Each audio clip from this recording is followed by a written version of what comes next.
Hey my loves, welcome back to another video. It's your girl Kira, and today we're going to be talking about Reiki. I'm going to try to do this as a beginner level Reiki informational video. I've been not only teaching Reiki for 14 years but also practicing. I am a ordained minister, but also I am attuned in so many different forms of Reiki and Reiki techniques.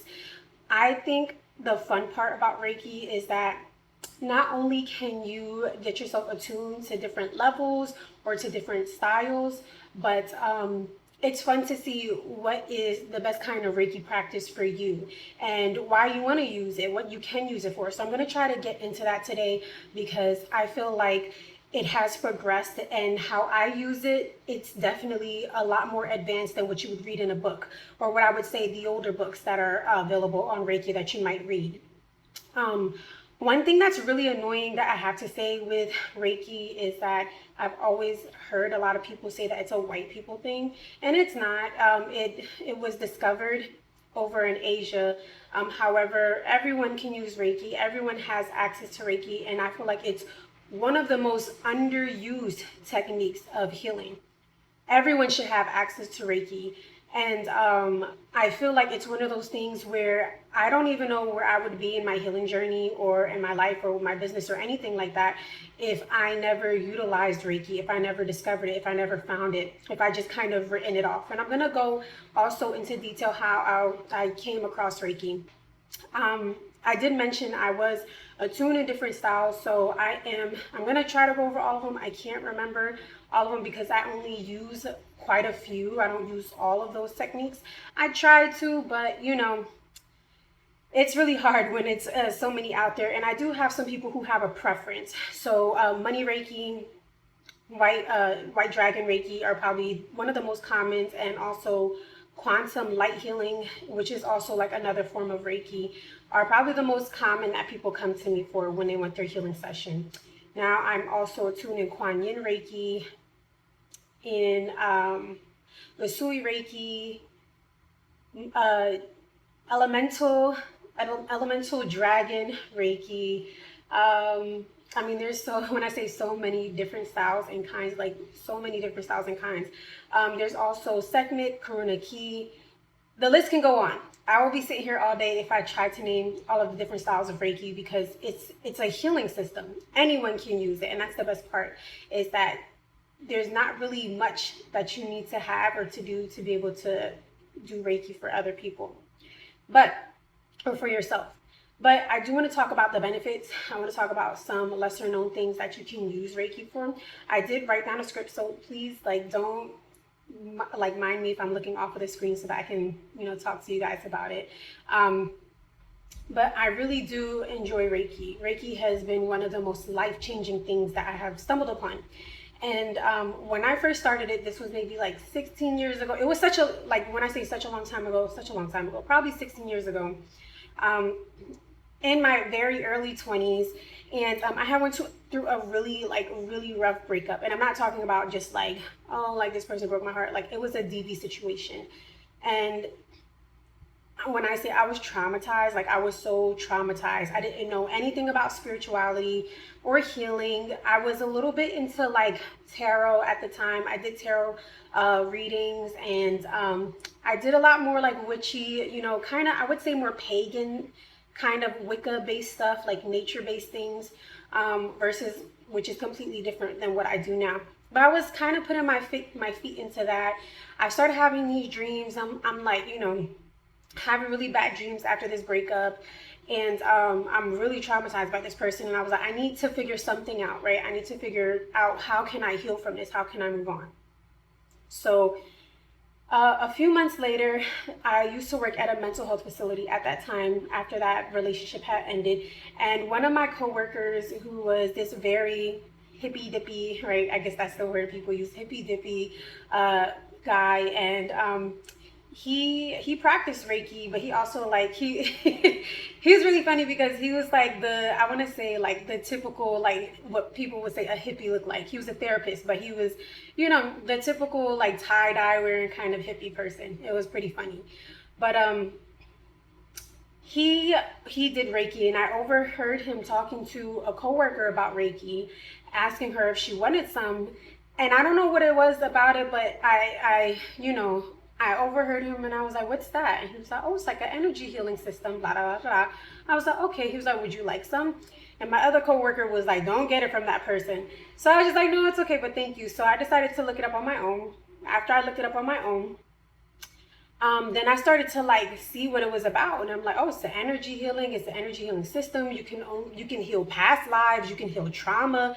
You can heal physical things, mental, spiritual. I was just so intrigued about Reiki. I was so intrigued, and I'm like, I need to know, maybe this is something that can work for me. I want to learn more information about it. So I just remember kind of putting that out into the ethers, putting that energy out into the universe. And I want to say maybe a few months later, I read a lot. So I was going to this bookstore, and it was like a secondhand bookstore. They had a bunch of different kinds, and they had specifically like an alternative medicinal section. So I would always go to that section, and I would get books on the chakras and healing and past lives and aliens and all this other stuff. And there was a woman who was in there.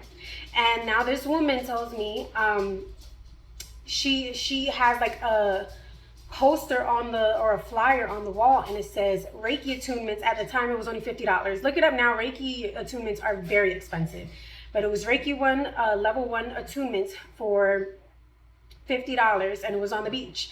So I asked her a little bit more. She's like, oh my God, yeah. Like, me and my friends, we have this Reiki, not a studio, but it was like an organization kind of.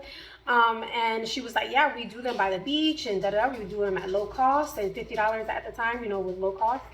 And she was like, you should meet us there. And I'm like, okay, who do I send the money to? We talked, chopped it up. And then all I could think about is getting that Reiki attunement. So I go ahead, I meet up with them. And I remember that day I was so nervous because I wasn't sure what to expect. As far as spiritual stuff, I've experienced stuff as a child, but things that get more into like deeper spirituality, where you are opening your body and your channels to be able to receive certain things, especially when you do like certain meditations, I wasn't really experienced in that portion. Like, I've always had dreams, I've always been, prophetic or whatever the case is, but that was normal to me. So when I get to the beach, we're right in front of the water, and the woman tells us to close our eyes, and then one by one they start doing the attunement. And I just remember my head kind of going, like, it felt like it was going in a circle, like it was spinning. Not anything bad, but I could feel whatever negativity and the heaviness I was carrying, especially from that relationship, I can feel it being lifted off of me. And I can just feel everything. I'm talking about the energy, the sounds, everything was amplified around me. And I remember when she was done, I opened my eyes, and all I can see was just rainbows, like rainbows of everything everywhere. Everything had an aura, everything had energy. And I just sat there for a moment, and I just remember being in such like an awe. It felt so amazing to feel how connected I was to like the earth and to the water and to everybody who was around. It was I want to say it was a very beautiful experience, very beautiful. So fast forward, I just wanted to continue to do the Reiki. I've done Reiki at like my old jobs, where I do like meditations. Whenever we had like a group exercise thing, I would always volunteer to do meditation, sound bowls, Reiki healing, and I would do it in a group setting. So it was something that I always knew in my life that I always wanted to utilize Reiki for something, right? I've used it when I was diagnosed with it's called dysplasia on your cervix, which are like abnormal cells that can turn into cancer. I've had a numerous amount of health issues, so Reiki was something that I've always knew I would utilize, or I would have to have in my life. So from that day forward, I just continued to kind of climb every single year, or throughout the years. I would get different attunements. I would look into different styles, see which one worked for me, see which one doesn't, which is why I've gotten some Reiki attunements, and I'm like, I don't use this one as much, or people don't ask for this one as much, so I don't utilize it that much. But I do use a lot of the shadow Reiki and the quantum light healing, as well as money Reiki, because I feel like everybody wants, money Reiki. But those are the ones that I usually utilize. Now, I want to talk about, like, there's, the history of Reiki and what it is. But I feel like that's just kind of like you can look it up, right? I already mentioned it was found there, and that's the thing, depending on what kind of Reiki you get, because I am attuned in Usui Reiki. However, there's different styles, so it depends on what kind of style of Reiki you're getting, where it came from, who discovered it, who channeled it. I know one of the ones that I did recently, which was Kuan Yin Reiki. I think it was founded in either 2004 or 2014, so it was recent, and it continues to go on. There are certain people who spend their life or their time, when you meditate a lot, you connect to certain spirits, you'll be able to get certain symbols. And Reiki 1 doesn't initially start with the symbols. Reiki 1 is hands-on. So when I first got attuned in Reiki 1, I can only do healing hands-on. The best part, though, about the hands-on healing is that I was able to amplify my water. I was able to, or like the whatever it is that I was drinking, it's almost like blessing it. It's amplifying the energy. You can do it for your food as well. You can also do it for plants. If you have a plant that is sick or dying, not feeling well, plants be going through some stuff. You can use the Reiki energy to put it over the plant. Or put it over your food, put it over whatever it is. You can do it for your pets. I knew people who did. I knew some people who said, I didn't even know you could do it for your pet. You can do it for your pet. You can do it for any animal. You can put Reiki on them. I'm going to say Reiki 1 is beautiful to have because it's, first level, you're kind of getting there, you're kind of understanding it. But working with the symbols, to me, Reiki 2, I really enjoyed that. When I got that attunement, I remember it does like some kind of purification when you initially get the attunement, because you can just feel everything flushing out, everything negative is coming out, and it's like a detox period. Mine was maybe about 2 weeks, where I would have like memories of the past that will pop up and trigger me. Sometimes I would just start crying. I would feel so emotional. I remember something. I want to say that kind of amplified my energy, and it purified the emotional body. And you do learn to work with some symbols that have to do with the emotional body. Some of them do with the spiritual body, which is why I really enjoy Reiki 2. Or I love when I give an attunement, I tell people, hey, I can give you the Reiki 2 attunement, because you get to work with symbols, and it's also long distance. So majority of my clients, I have some clients who are in India, I have some who are on the West Coast, I'm on the East Coast, and I've even had some clients who are over in Europe that I was able to utilize the Reiki and be able to send it to them, and they feel it perfectly just fine, no issues. Now, working with the symbols, not only can you send it long distance, but you can also heal certain situations, when you're doing past life regressions, or when you are also doing, past life regressions, long distance, and also trauma. So let's say, for example, you had some traumatic situation that happened to you when you were a child. You can kind of, in a way, I guess, teleport yourself spiritually over to that situation and give Reiki or healing, whatever healing symbol that you are using, to, whatever situation that was.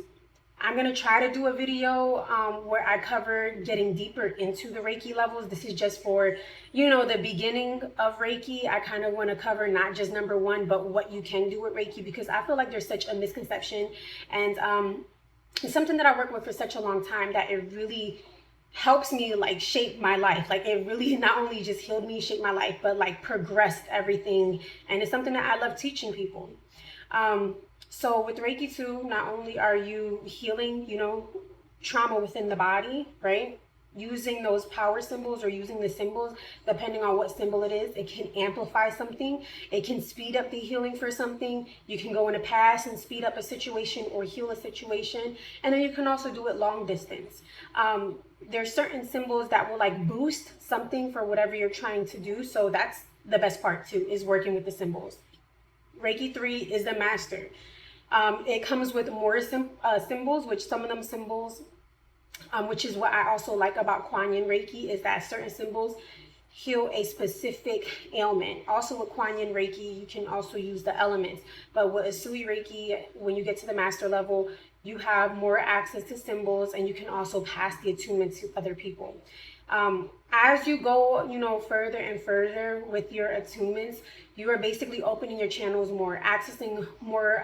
We have something in our system called the plexus system, and these plexus, they're like chakras. give you access to more energy, give you access to more I want to say symbols. It does give you access to the symbols, but I guess more gifts in order for you to be able to heal others or heal yourself, heal a certain situation.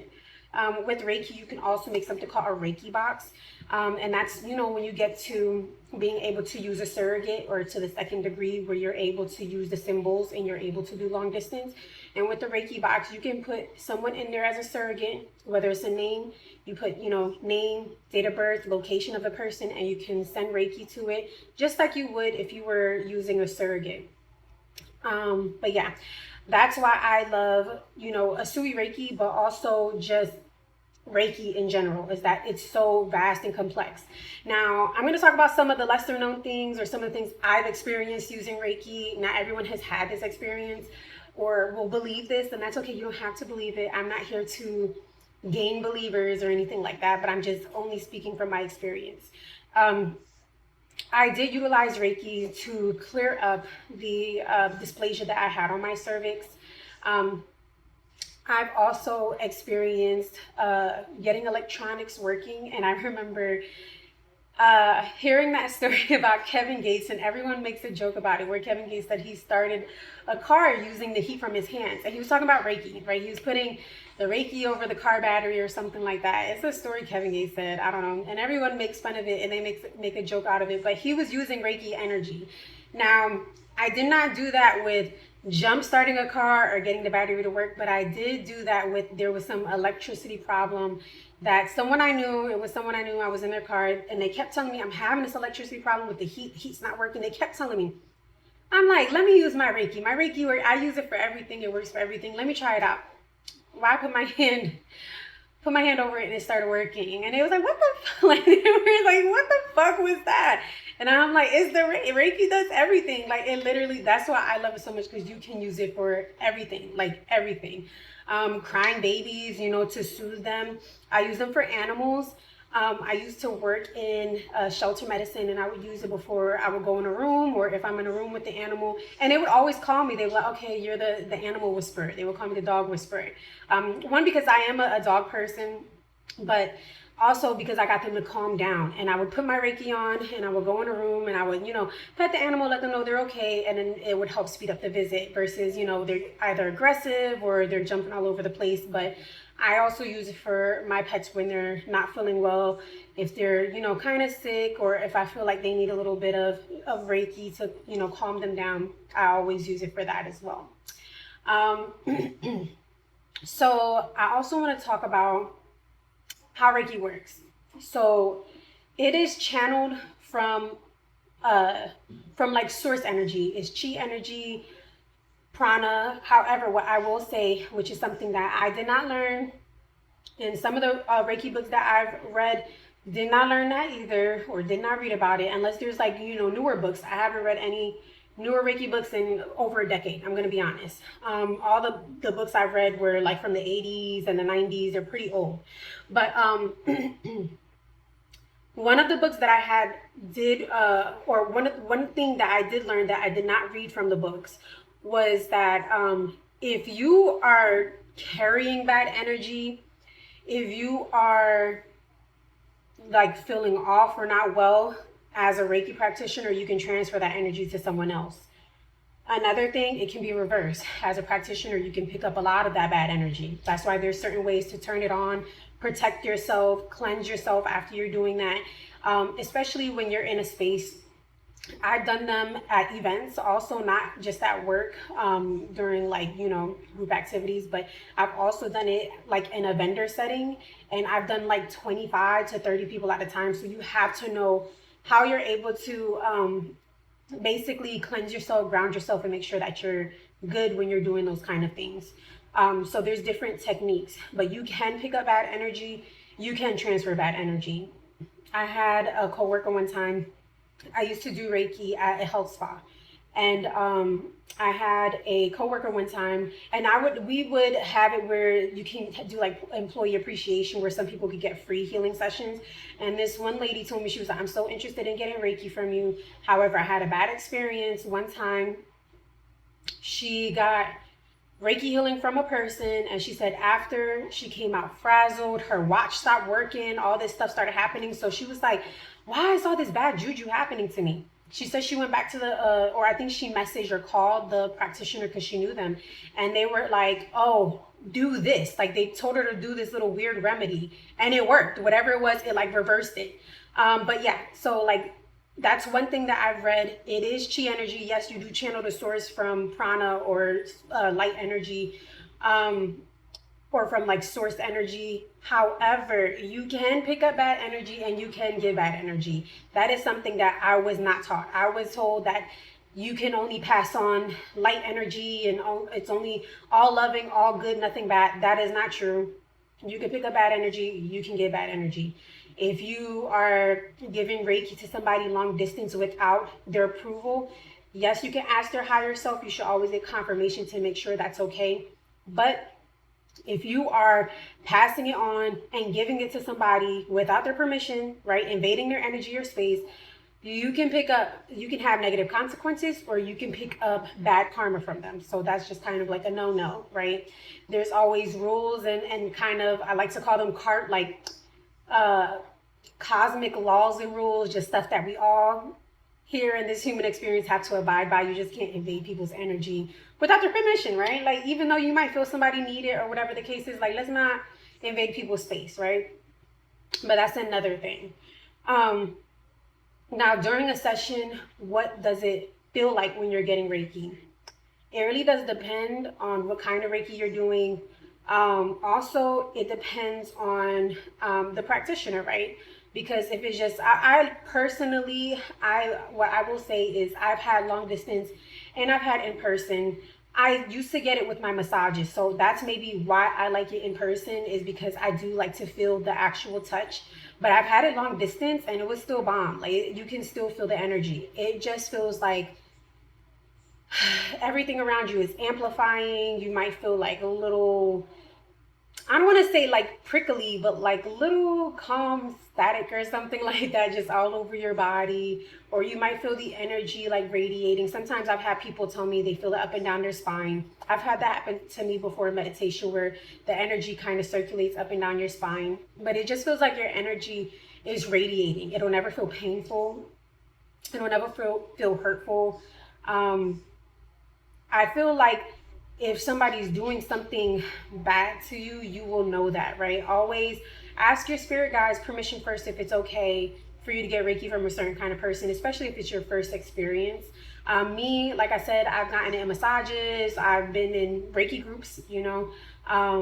So I was a part of like I'm talking about a gigantic Reiki group where you would just put in a chat, hey, I need some Reiki for A, B, and C reasons. Hey, I got a headache, da-da-da. And people would just, you know, you would have practitioners who would volunteer. And same thing, I would do that too. We would volunteer to give the Reiki to whoever it was. Now, like I said, if it's your first time, you want to make sure that you ask, you know, spirit permission or your spirit's permission to make sure that it's okay that you're getting that kind of healing or energy from somebody, because you never know, right? Not everybody is a good person. Not everybody got a good heart. So yeah. Also, there's like this misconception about Reiki that I really don't like, is that you have to be 100% love and light and you gotta be, you know, of God or whatever the case is. Like I said, there can be bad people who practice Reiki. I have been around those people before where I've seen it and I'm like, I would not let you inch, you know, within my energy. Not to say that I'm arrogant, but you know, they say cleanliness is next to godliness, and I just don't like to have people in my energy. I don't. I also keep my energy very clean before I do anything. Before I am doing work for people, before I am doing healing sessions for people, I have to keep my energy a certain kind of way. So it's just about standards. So you always want to make sure you're going with somebody who has high standards, who are going to, you know, do things efficiently, who are going to make you have a good experience and not give you any kind of negative energy. But yeah, I just had to debunk that misconception because I really don't like it. I really don't like when people say that. Also, you know, obviously I'm initiated into different kind of practices and ATRs. So it has nothing to do. I've seen something where they said, you know, you can't get Reiki if you're not a Christian. I don't know where people be making this stuff up, but I'm just, trying to debunk the things that I've seen on the internet, especially within the past, 16 years, how things can get so deep when it comes to that. Or there's also that misconception where people say it's not of God to do Reiki, but it's healing energy. I feel like anything can be good, anything can be bad, depending on who the person is and what they want to do with it. So, like I said, as long as you are asking your spirits, keeping your energy safe, keeping yourself grounded, using discernment, right? You should be good. That's no problem. I also want to talk about